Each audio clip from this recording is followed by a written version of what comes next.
ભેદભરમ. લેખક હરકિશન મહેતા. ચેપ્ટર 22. ફળની આશા રાખ્યા વિના તું કર્મ કરતો રહે. માધવબાગમાં વ્યાસપીઠ પર બિરાજેલા સ્વામીજી ભગવાન શ્રી કૃષ્ણે ગીતમાં આપેલ આ ઉપદેશનો મર્મ અડધા કલાકથી સમજાવી રહ્યા હતા. મુગ્ધ કરી દેતી મધુર વાણી અને એકી જોયા કરીએ એવી પ્રસન્ન પ્રતિભાએ બીજા બધા શ્રોતાઓને તલ્લીન બનાવી દીધા હતા. પણ દુર્લભજી દીવાનનું ચિત્ત ફળ મેળવવા માટે જ કર્મ કરવામાં ગૂંથાયું હતું.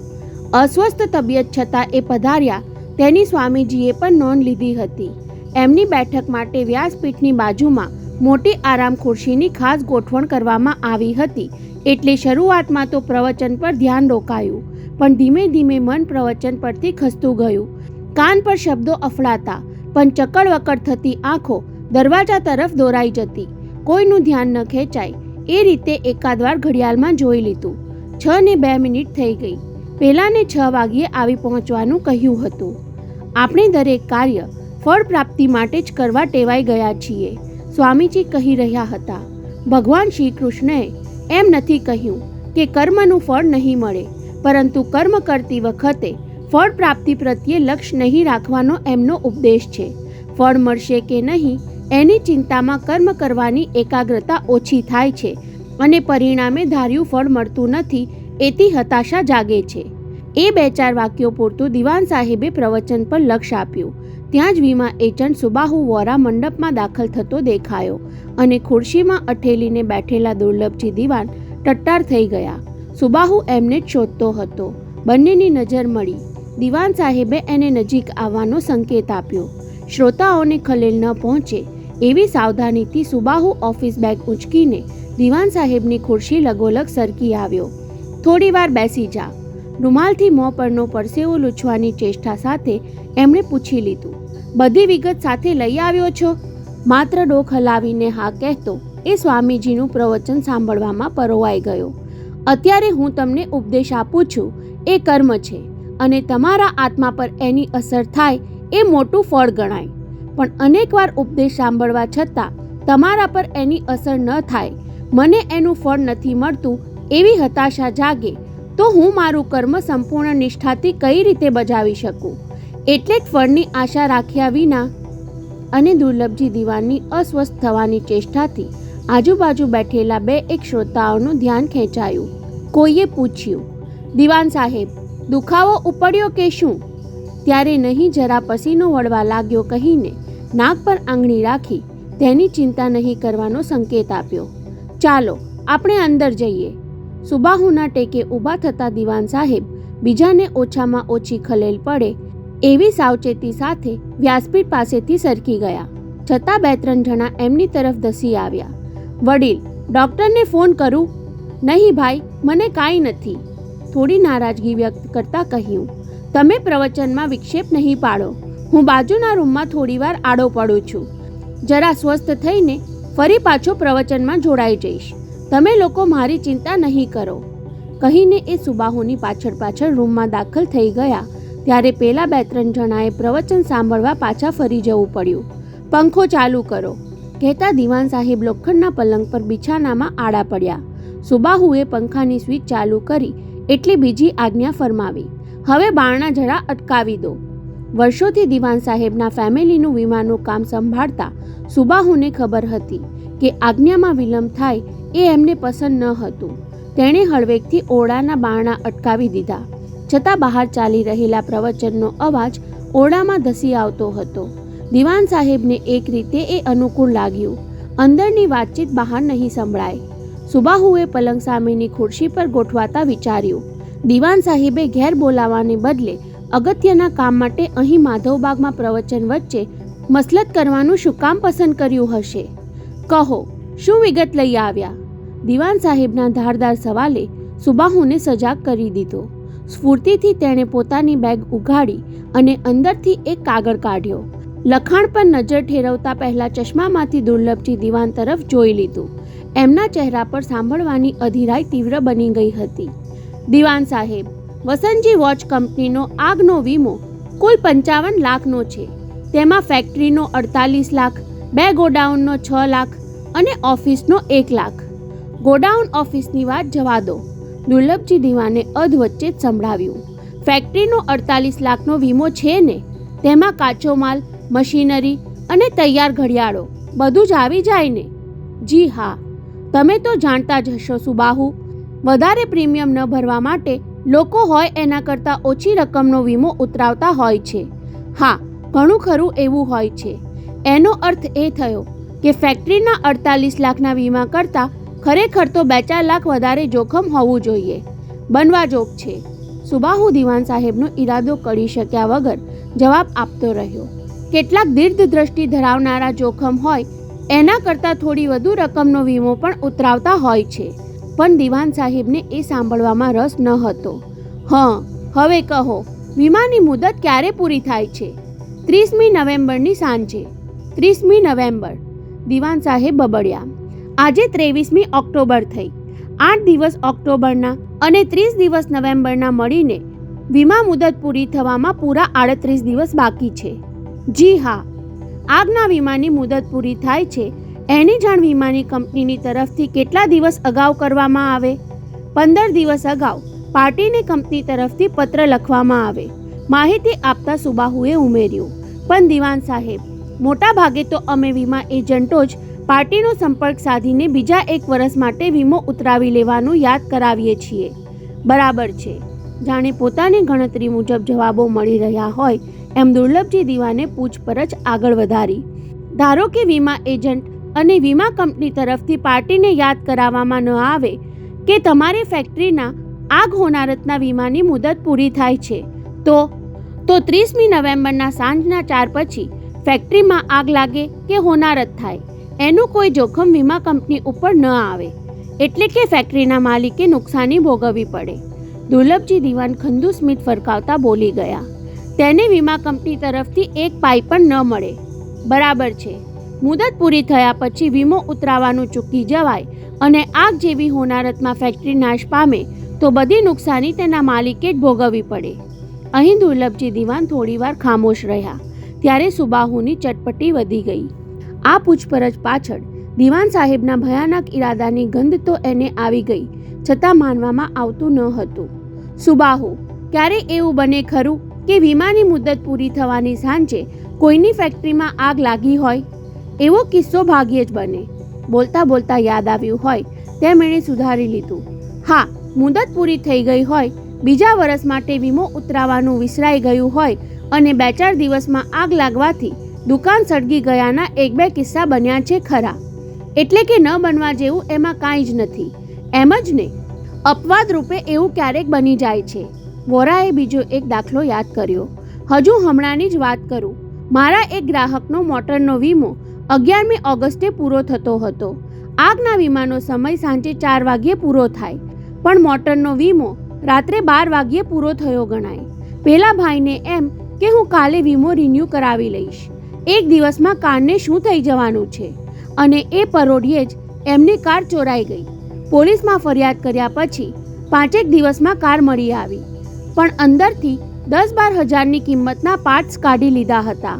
વીમો ઉતરાવવામાં 1 દિવસની આળસ કરી તેમાં બધું નુકસાન કારના માલિકે ભોગવવું પડ્યું. બસ તો એવી જ રીતે ઘડિયાળની ફેક્ટરીના માલિકે બધું જ નુકસાન ભોગવવું પડે એવું મારે કરવું છે. ચહેરા પરના ભાવમાં તસુભારનો પણ તફાવત થવા દીધા વિના દુર્લભજી દીવાનામ બોલી ગયા. ત્યારે વીમા એજન્ટ સુબાહુ કમકમી ઉઠ્યો. બાપ દીકરા વચ્ચે ગમે તેવી કટ્ટર દુશ્મનાવટ હોય તો પણ સગા દીકરાનું નખોદ કાઢી નાખવા કોઈ બાપ તૈયાર થાય ખરો? મજાકમાં કોઈ માણસ આટલી હદે ઘાતકી ન થઈ શકે. તમારું મોઢું આમ ઉતરી કાં ગયું સુબાહુ? દુર્લભજી દીવાન ઠપકાના સ્વરે બોલ્યા. તમે તો એટલા બધા ગભરાઈ ગયા કે જાણે વોચ કંપની સળગાવી દેવાની કામગીરી મેં તમને સોંપી હોય. પણ દિવાન સાહેબ, પણ ઉચ્ચારતા પહેલા સાંભળી લો સુબાહુ. તમારે તો માત્ર 30મી નવેમ્બરે પૂરી થતી મુદ્દત સુધીમાં એ ફેક્ટરીનો વીમો નવેસરથી ન ઉતરે એટલું જ જોવાનું છે. એ કઈ રીતે બને? રીત હું બતાવું. દિવાન સાહેબે બધું વિચારી રાખ્યું હોય તેમ કહેવા માંડ્યા. વીમા એજન્ટ કોણ છે? ઇન્ટરનેશનલ ઇન્સ્યોરન્સ કંપનીનો વીરચંદ દોશી. એ વીરચંદને તમારે મળવાનું થાય ખરું? હા, 2-4 દિવસે કોફી હાઉસમાં મળી જઈએ. તમે જીવન વીમાના એજન્ટ છો અને એ આગ ચોરી વગેરેના વીમા ઉતારે છે, એટલે તમારી બંને વચ્ચે હરીફાઈ જેવું તો ન જ હોય. ના, જરાય નહીં. ધારો કે તમને કોઈ કંપનીનો આગનો વીમો મળે તો તમે તમારા કોઈ ઓળખીતાને આવો વીમો અપાવી દો ખરા ને?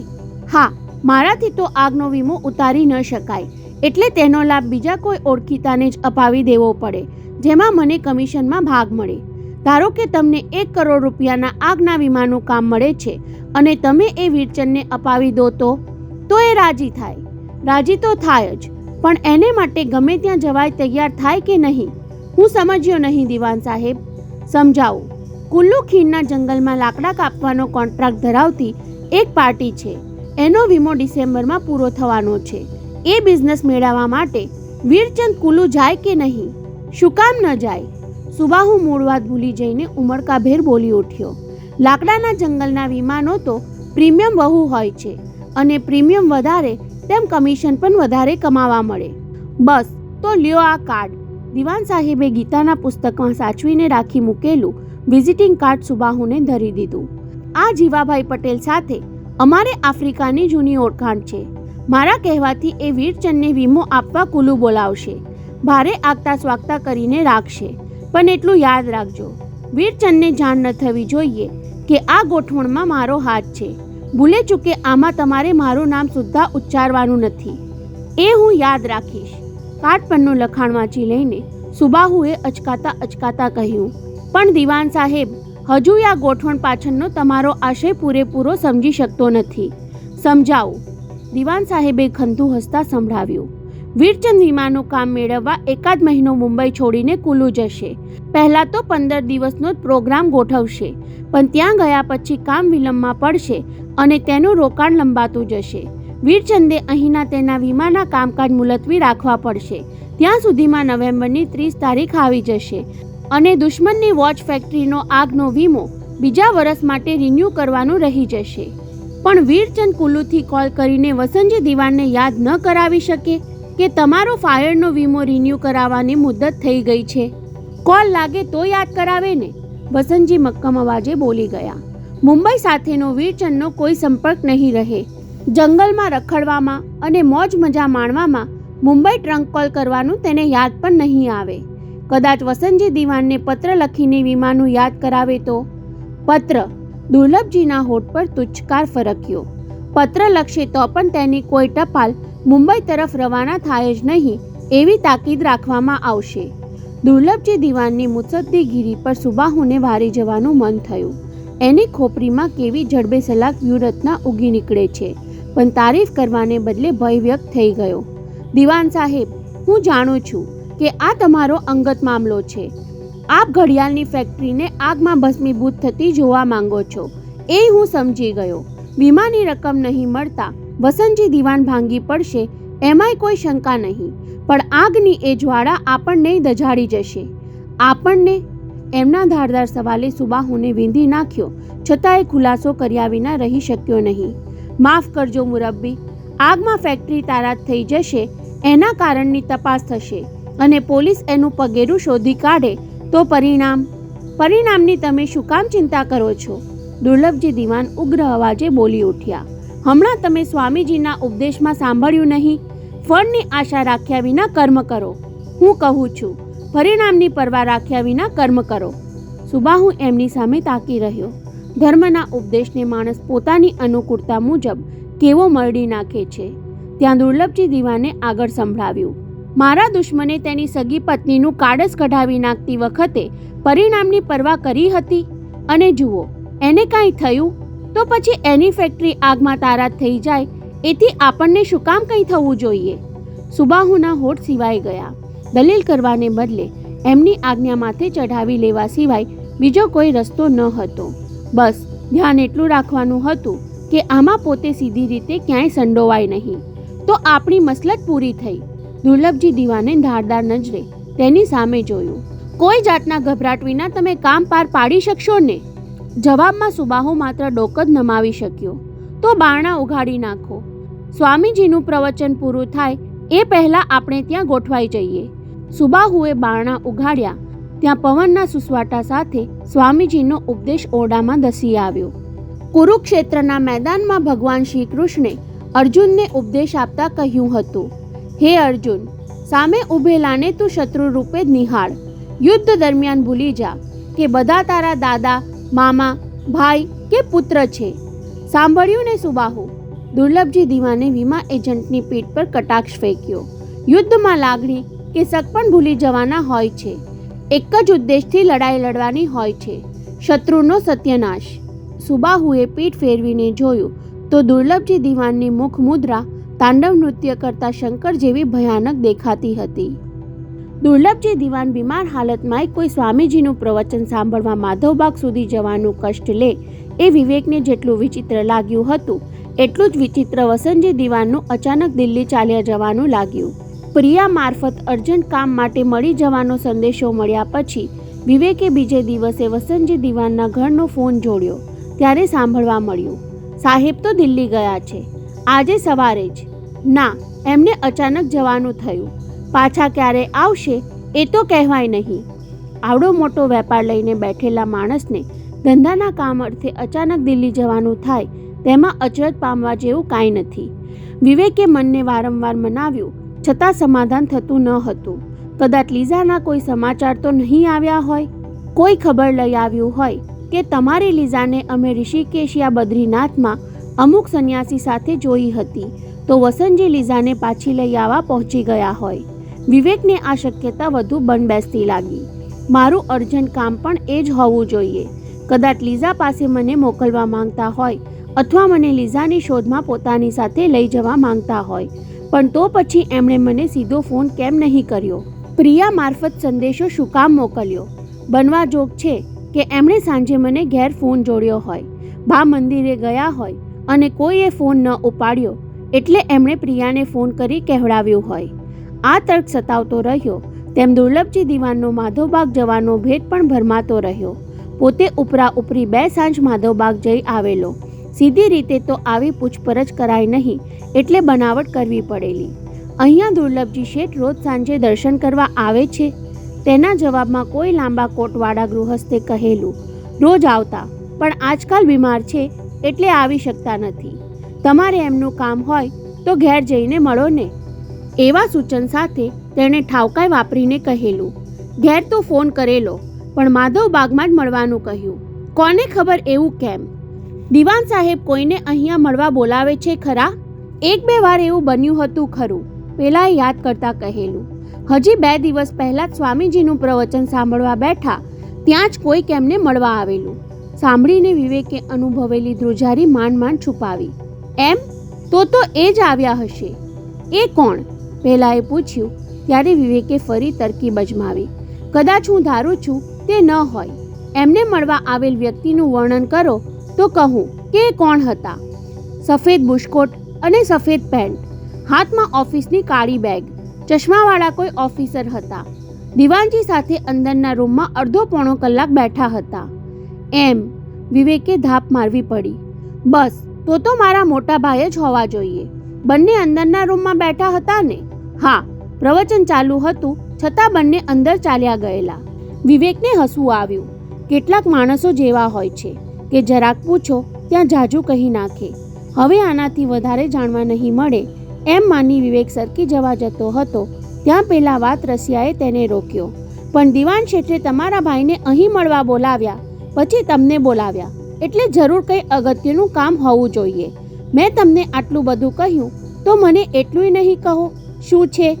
ત્યારે વિવેકને એ માણસ પહોંચેલો લાગ્યો. એને માત્ર કહેવામાં જ નહીં, મારી પાસેથી કંઈક જાણી લેવામાં રસ છે. શું કહેવું એની ગળમથલમાં આમ તેમ જોતો રહ્યો એટલે પેલાની ચટપટી વધી ગઈ. કંઈ ખાનગી હોય તો પણ આપણને કહેવામાં વાંધો નહીં. ખાનગી જ છે, વિવેકે શરમાઈ જવાના અભિનય સાથે કહી દીધું. તમે તો જાણતા હશો દીવાન સાહેબને ઉંમરલાયક પૌત્રી છે. હા છે. ક્યારેક એ પણ દાદા સાથે અહીં દર્શન કરવા આવે છે. બસ તો, વિવેકે મરક હસતા કહી દીધું. આજે એ પણ દીવાન સાહેબ સાથે અહીં આવવાની હતી. અમારે બંને એકબીજાને અહીં જોઈ લેવાના હતા. ઓ તારીની! પેલાની ખુશાલી ઉછળી. એટલે કે સગપણનો મામલો છે. પહેલા અહીં જોઈ લીધા પછી છોકરી તમને પાસ કરે તો જ ઘેર બોલાવા એવો દીવાન સાહેબનો ઈરાદો હશે.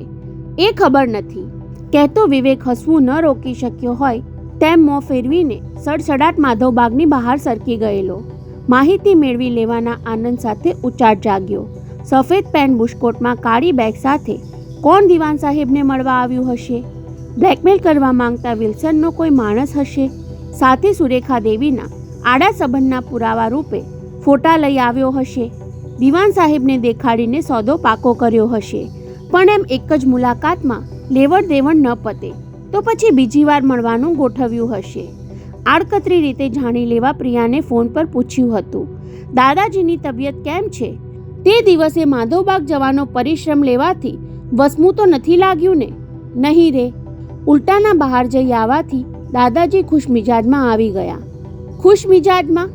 વિવેક ઉદ્ગારમાં રાહતને બદલે રણકી ઉઠેલી ચિંતા માંડ છુપાવી શક્યો. પ્રિયા, તો દિવાન સાહેબ ફરી દર્શને જવાની જીદ પકડશે. નહીં રે, હવે મંગળવાર પહેલા નહીં જાય. એટલે? વિવેકની અધીરાઈ ઉછળી. મંગળવારે જવાનું અત્યારથી નક્કી કરી નાખ્યું? એ દિવસે કાંઈ છે?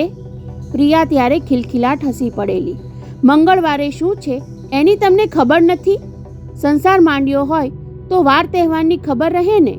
કહીને પોતાના કટાક્ષ પર ખિલખિલાટ હસી લેતા તેણે ઉમેર્યું હતું, મહેરબાન, મંગળવારે દિવાળી છે અને દર દિવાળીની સાંજે દાદાજી માધવબાગમાં ગરીબોને દાન આપવા જાય છે. ત્યારે તો તું પણ સાથે જવાની હોઈશ. હું જઈશ ખરી, પણ દર્શન કરીને ચાલી આવીશ, પ્રિયા ભોળા ભાવે કહી ગઈ. દિવાળીની રાતે રસોઈ બનાવવા મારે ઘેર આવી જવું પડે ને? વિવેક થોડીવાર ખામોશ બની ગયેલો. દુર્લભજી દીવાને બધું જ બરાબર ગોઠવી રાખ્યું હતું.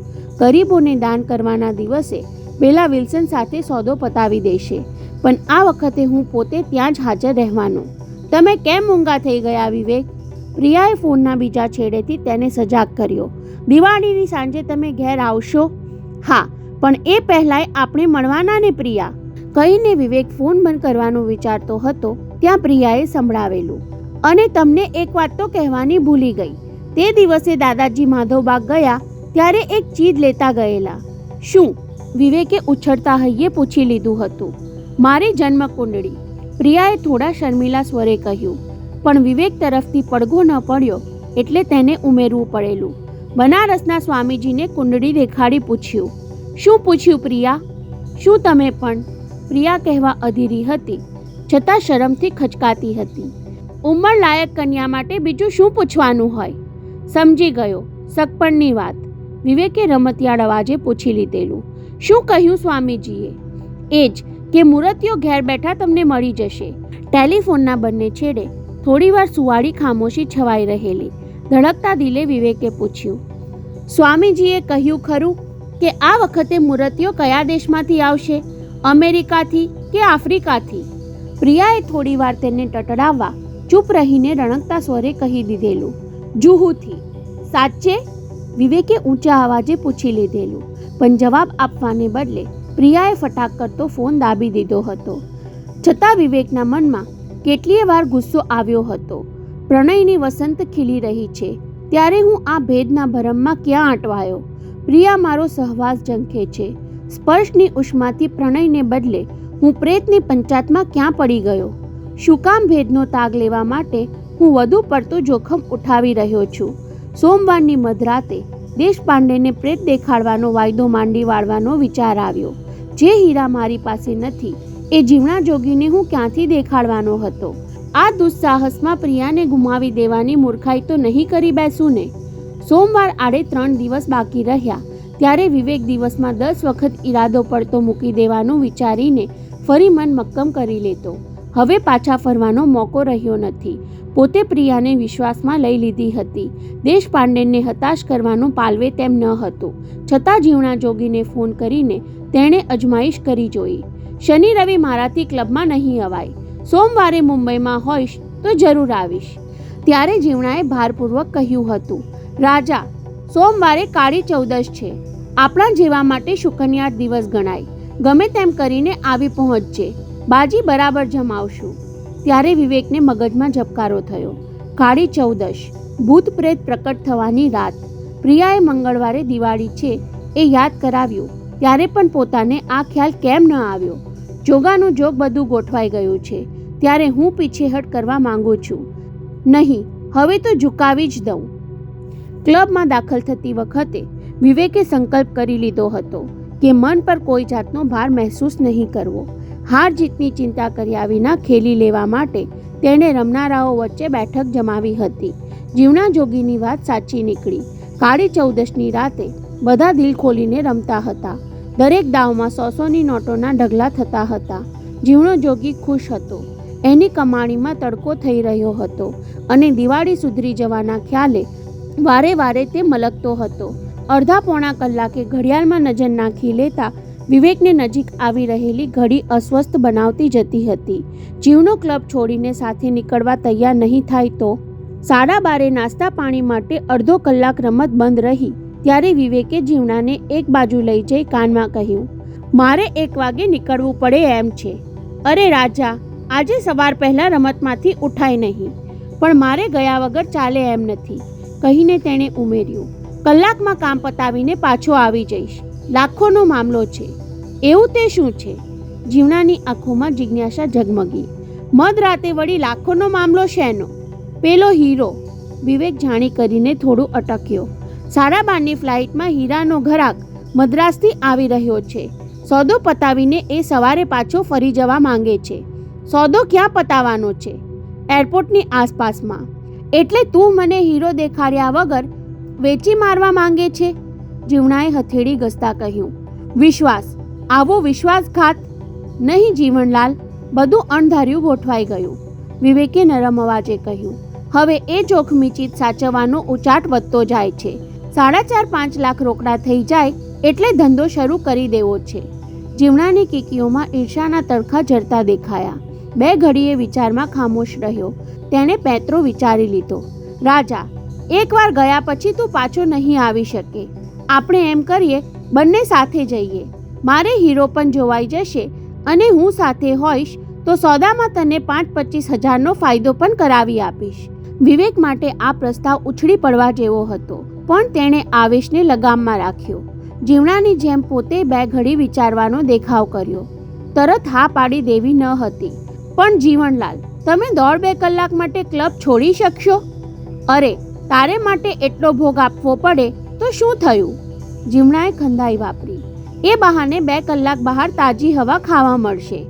ઠીક છે, આપણે 5 મિનિટમાં નીકળી જઈએ. વિવેકની સંમતિ સાંભળતા જ જીવનાના સ્થૂળ દેહમાં ઝણઝણાટી પ્રસરી ગઈ. હું હમણાં આવ્યો કહીને ઝડપભેર તે ત્યાંથી સરકી ગયો. ક્લબના ભંડકિયામાં જઈને તેણે છૂપું ખાનું ખોલ્યું. હાથ લંબાવીને પિસ્તોલ ઉચકી ત્યારે તેના હોઠ પર ઘાતકી સ્મિત ફરકી ગયું. ખિસ્સામાં પિસ્તોલ મૂકતી વખતે 5 લાખનો હીરો ગજવામાં આવી ગયો હોય એવી રોમાંચક ધ્રુજારી અનુભવતા એણે વિવેક તરફ પગલાં ઉપાડ્યા.